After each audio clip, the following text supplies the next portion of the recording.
taking time to talk to me today. I was hoping that you could introduce yourself for people who haven't met you or read your bio and talk a bit about how you got involved in information security and became a security researcher. Sure. Well, thanks again for the opportunity to speak with you today. It's great. Well, funny enough, so like a lot of people, I started to learn about information security in InfoSec, or we used to call it before it was called cyber by everyone. When I was a teenager, really into reverse engineering. And Black Hat is actually one of the first conference I spoke at when I was, I think, 19 or 20. So I did not even have the legal age of drinking back then. So I think it was in 2010. So that's quite a fun fact, So like 10 years later, I'm quite happy to be in the review board of Black Hat because it's one of the first conference I spoke at. Also, it's a great way of meeting people. So when I initially started in InfoSec, we would be like very present online because obviously you're a teenager, you don't really have the opportunity to travel, to attend conferences, to learn. So a lot of people would just learn from IRC. But then as soon as I got the opportunity to go to conferences and then later on to organize even my own conferences, it was also a way to give back to the community. Oh, that's great. I didn't realize that you first presented at Black Hat when you were so young. Yeah, it was a while back. Where did you live at the time? Were you of drinking age there? Back then I was still living in France, actually, because I was still in France, and then. Well, it was not because in France, the legal age of drinking is probably like, I'm going to say a safe age, but I would say like 18. Was in the US, it's 21. So I was like, wait, I can buy a gun, but I cannot drink beers. And a lot of, and also like one of the funny thing about it is, well, if you go to Black Hat, one of the cool thing of Black Hat is, are the after parties, right? All those vendor after parties where you meet everyone. Well, I could not go to any of them. So imagine how lame it was. I was like so excited, I met like all those like great hackers, like Alex Sotirov, Dino Daizovi, and Stephen Ridley, and then at the end I was like, well, I cannot even join you guys, for like drinks. So, so it was like, I was like, oh my god, like what just happened? That's pretty good.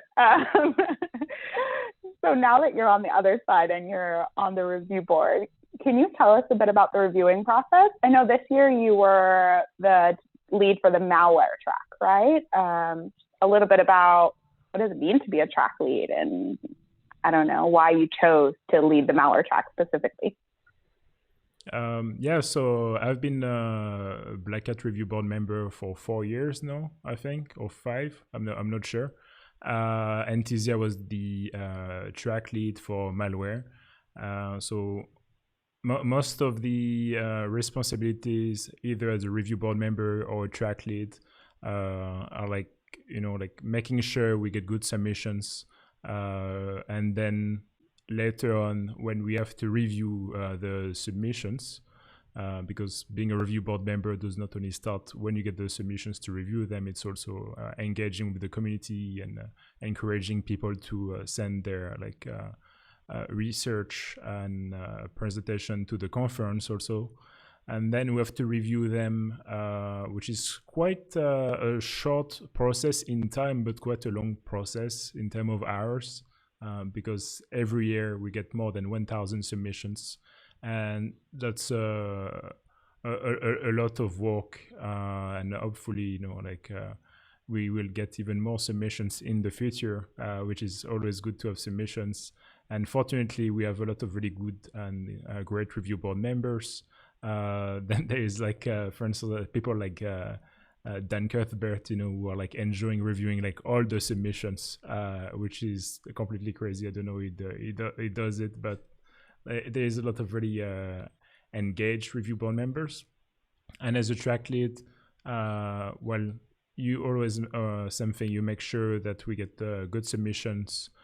You consult with the other review board members on your track, because something which is quite well done, and because there's so many submissions, there is different tracks, and it also applies for the review process. So someone who is good at reverse engineering does not necessarily want to review things like human factors or web applications.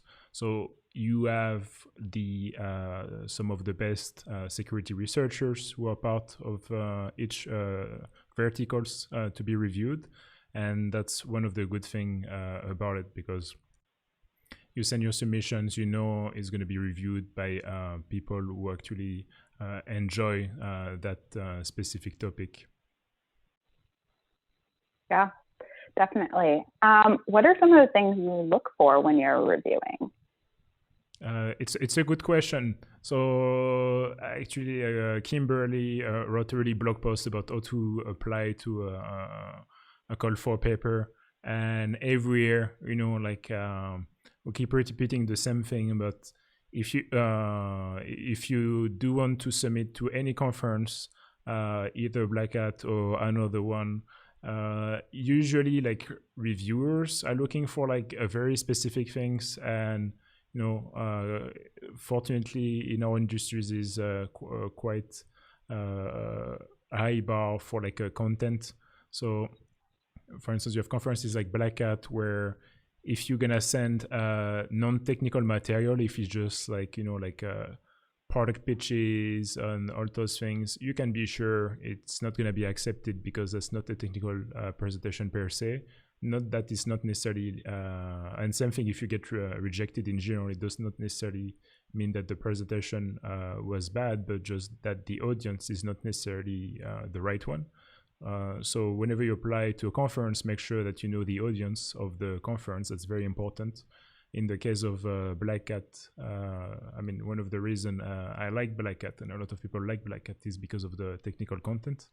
So if you send something which does not really have technical content, well, first of all, it's going to be very likely rejected. And then whenever you do a submission, there is some very basic things, and there is some good also templates available on the Black Hat website. There is a blog post like the one from Kimberly if you want to read more into the details about it. But please give a good abstract, give a good title, explain what you're going to be speaking about. There are some things, you would read the submission, you don't even understand what they're going to talk about. And, they go very generalistic, as in, this is the history of information security. We're well, know your audience. That's very important. And I would say they are the two main advices. And, if you're a first time speaker, do not hesitate also to speak to more local, some of your local conferences to gain some confidence and build up your experience as a speaker. Because obviously, the more comfortable you are at public speaking, the better the quality of your presentation, because speaking about something technical is quite difficult already, but sometimes, even speaking publicly is quite a stressful experience. I do remember my first presentation at Black Hat. So I was really young. My English was really terrible. I was really stressed. It was a lot of pressure on my shoulders.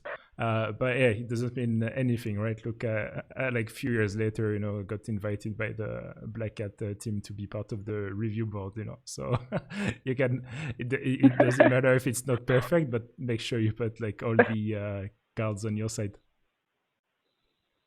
Yeah, it kind of shows that the research really speaks for itself. Doesn't matter what age you are, it doesn't matter how long you've been in information security. If you've got a cool discovery, something to share, there's an opportunity you'll get accepted by the review board. So, exactly. Yeah. Okay, so now that the reviews are all wrapped up, are there any briefings or even arsenal tools that you're really excited about seeing this year? Oh, for presentations? Well, it's I mean it's a bit unfair to give some names because there's like so much good content is here, which is like pretty cool. But on the malware track, there is a pretty good some pretty good presentations. There is one I'm pretty excited about is demystifying modern Windows rootkits from Bill Demirkapi. He's a 19-year-old like reverse engineer. Is very very skilled, so I think it's going to be really interesting because he's going to bring his fresh eyes on what has been done, plus some of the things he has been discovered.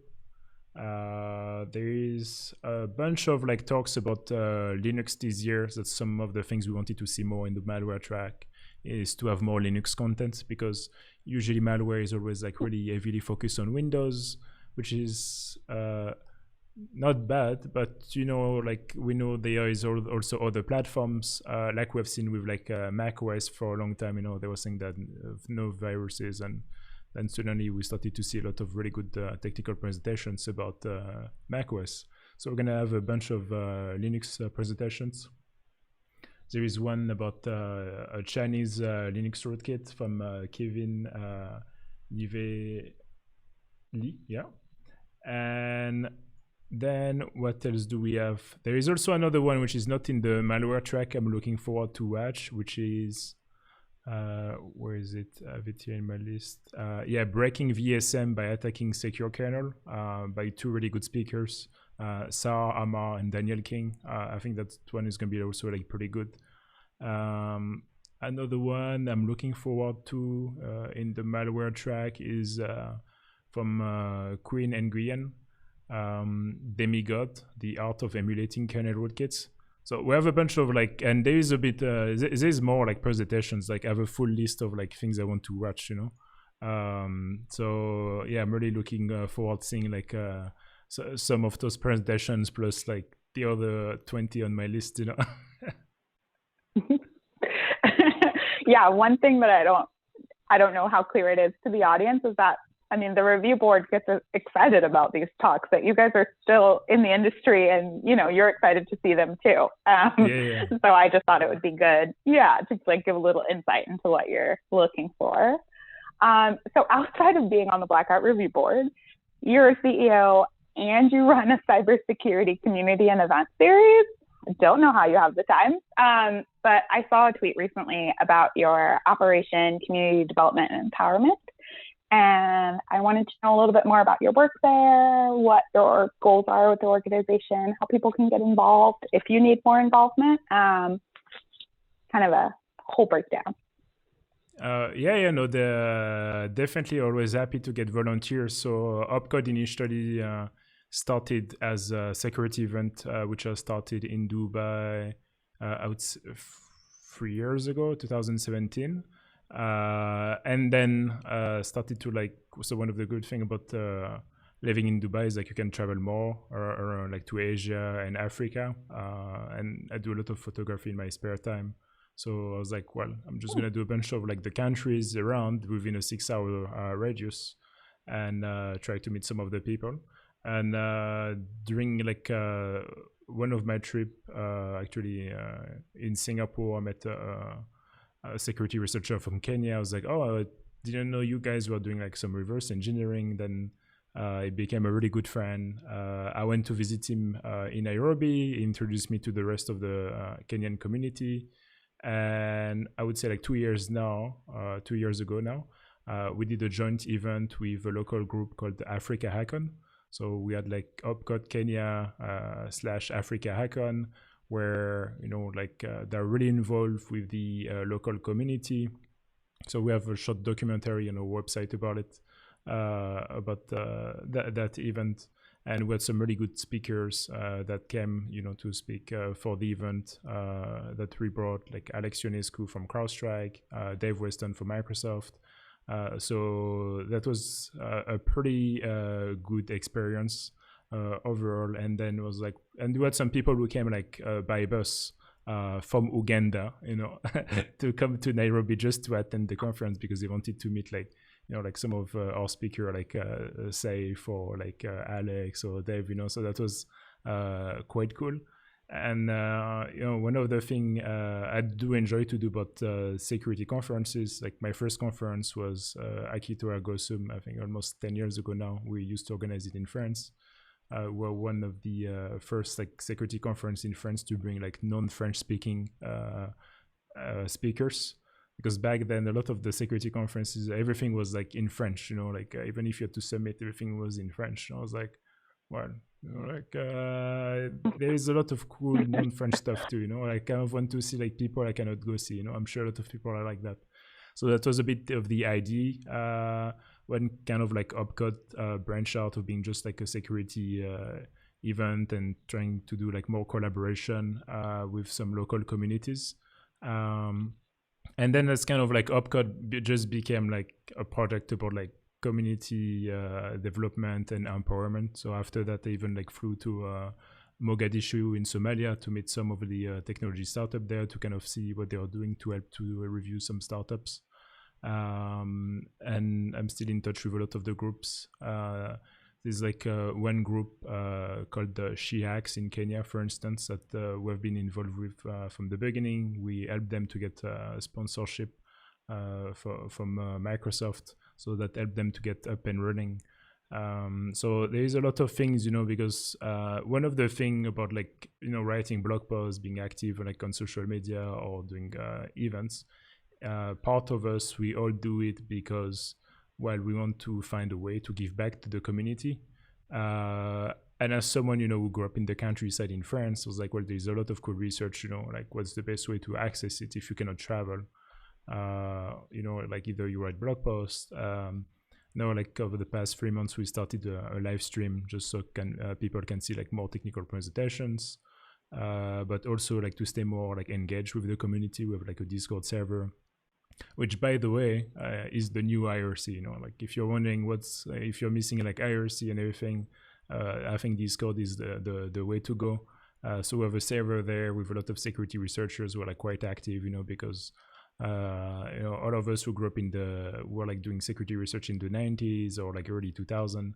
IRC was a big part of it, with mailing list and everything, and for like sharing research. So like I think like Discord is going to take a bigger and bigger like place in the next year as a communication tool, because we've seen a lot of stuff being shared on Twitter, but I think like we're going to go back into like more like chatty mode, because there's so much noise on Twitter now that's kind of hard to follow what's going on. But yeah, so that's some of the things we've been doing. If you go even on our website, there is like a social impact report that we did on, like a lot of the things, that we try to help, like try to be involved with some countries. So there is some projects that we have in Kenya, some we started like in Somalia, also in Palestine, in Gaza, to help some of the technology hub. Was one of the interesting things to see now, and I think that's something we need to keep in mind, especially from a security perspective, is a lot of technology has been US-centric for a long time. And now, because of various reasons, we start to see like innovation hubs happening in different parts of the world, like in Asia, in Europe. But one of the key factors for like innovation is also like the population, because you have like countries, for instance, like Egypt, large population, large pool of talent. And then you have like new, like emerging like hubs like that people do not even expect, like Nigeria and Kenya. Same thing, huge population, very young population, really engaged with technology. So a lot of the security problematics are probably going to be very similar, and a lot of those people also like want to learn but cannot necessarily travel to like Europe or the US, so they consume a lot of online content to learn, just like we used to when we were like using IRC or mailing list. So I would say like definitely for the next 10 years, like, if we do that interview again in 2030, for like Black Hat 2030, like I'm sure like we're gonna see a lot of changes for like all those innovation hubs and all people like creating and consuming content. Because sometimes even if you look at like, because every community is gonna need different things. In some like communities you want to help, maybe they just want like some funds, just to be able to start some workshops or to buy some equipment. In some cases they may just need like some mentoring, to help to find a job, to do a resume, or to start a company. And after that, whenever people start to build like technology companies, like startups and everything, that's when you kind of start to see like, okay, pockets of like security, like needs around it, because they're gonna start a project, it's gonna get hacked, so they want to have like people to review the security. I mean, it's kind of like the cycle we've seen happening over the past, like since the 90s, in the US and Europe, is like people were building stuff. Some people are like, well, actually that can be broken, and that's kind of like how security became more and more relevant. So in all those new innovation hubs, I think we're gonna see like the same trajectory of like people trying to build stuff and other people breaking it. Like, well, I don't want those guys to break it, so I'm gonna let you break it, So I think that's one of the things we're gonna see more and more. So like in short, like it's around community development and empowerment, and it can be like under like various hats, like either like mentoring, introductions, or like sometimes doing joint events. So there is no actual like template on how we do that, but we're trying to like stay like closely connected with the communities we choose to interact with. Yeah, that's amazing. And actually, one of the questions I was going to ask was how you think people who are either getting into security for the first time, or are, from these communities that maybe they can't travel a lot, or just aren't where a lot of the security research and tools are. I was going to ask like how you see that kind of trajectory changing and how you see them moving and growing. And you kind of answered that, which was great. So I guess my other sort of dovetail question is, how are you like, so I know some of like your event, there's no real template for how you do these events, but are you sourcing all of the like content yourself? Are you just seeing like exciting research online and you're like, oh, awesome to come speak? Or how is that process going? Yeah, basically, yeah. There is a call for paper, but not many apply to it. So a lot of it is just like me like pinging people. I was like, hey, I've seen you just published this blog post. I think it's great. And a lot of it is actually like, things I want to learn about. I've seen the blog post, but I'm like, I don't quite understand this part. It would be great actually if I could like ask this person like those questions. Just like you do in Twitter when people started to use Twitter, like, okay, I'm gonna ask questions, because I want to know more about it. Because that's, you could ask questions to like any security researchers instead of just sending a more formal email. But some of the thing about security is like, if you look over the past 10-15 years, it kind of increased in terms of complexity. It's very hard to know everything. I have a lot of weaknesses in security. So the best way that I found to learn more is like, well, being able to like find good content, of course. I don't always understand like most of it, sometimes I don't even understand half of it. But that's when it's a good opportunity to ask the actual researcher or the people for questions.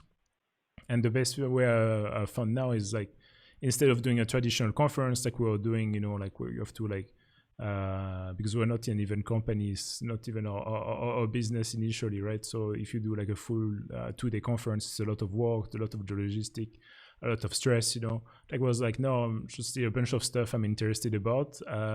Reach out to the people. I was like, well, I would love to hear about it. So if you want to come present it, and we're gonna like stream it, and I'm gonna ask you some questions, and our chat is gonna ask you some questions, that would be great, So it's basically like me inviting people in my living room so we can talk about security and I can learn more about it. So the live stream is a very like selfish thing if you think about it, but that's why I'm like, okay, it would be worth like streaming it so at least like people can benefit out of it. No, I mean, it's great. And honestly, it's like with Black Hat, obviously we have traditional like CSP cycles, but security news, it continues and it doesn't happen on a set schedule. So it's actually nice that there's resources out there like Opcode where things are regular. You can, I just discovered this cool thing and I want to talk about it, or, I need more insight from a broader community to review it. And now they have the opportunity to kind of like get it out there in front of people, have that live chat and that live discussion, especially during these pandemic times where we can't really get together. So I think it's awesome. Definitely. I mean, going to conferences is great, like that's where I met most of my friends, and you interact with people, and there's a lot of I think it's Dave Vettel who was publishing recently in his mailing list. He was saying, like he genuinely thinks, and he's totally right, a lot of the good thing about physical conferences is like the over-the-counter talks, that happen in the corridors. Because obviously you have the content, but like a conference, especially like a big conference like Black Hat, is not only a conference, it's an ecosystem, right?